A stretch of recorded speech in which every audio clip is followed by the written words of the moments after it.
Et là, je vous retrouve avec Matteo. Matteo, c'est le chef, bien sûr, de ce magnifique restaurant, la Cucina De Luca, qui est rue de Débarcadère, dans le 17e arrondissement. Une adresse qui est en train d'exploser, on va dire ça comme ça, grâce à Matteo qui fait tout maison, dont une recette fascinante ici. C'est la châtaigne que tu as mis à l'honneur. Exactement. Merci Matteo. Alors explique-nous un petit peu ces pâtes-là, fraîches. Alors du coup, comme on avait dit, on reste toujours en saison. Du coup, on a utilisé la châtaigne pour faire une autre pâte. C'est des pâtes frais. Ensuite, on a abîmé avec des cèpes, toujours en saison. D'accord. Du coup, on fait tous les cuissons minutes. Et du coup, comme vous avez dit aussi, ça marie très bien la cèpe avec la châtaigne.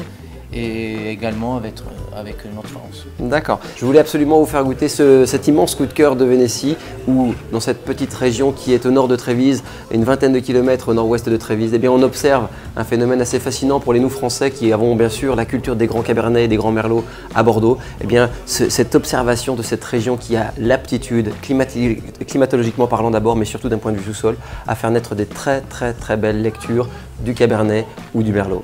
Dans les desserts, il ne faut jamais de sucre sur le sucre, ni de gras sur le gras. Il faut bien sûr avoir des contrastes. Et là, le contraste est assez fascinant. Bien sûr, les vins de Tokaï ont l'acidité suffisante pour tenir le sucre en respect, mais c'est surtout des grands vins qui poussent en saveur certaines légèretés, et comme cet Espuma. Alors, on va goûter, évidemment, et ça permettra bien sûr de passer, à mon avis, un bon moment autour de ça. On goûte ? On goûte.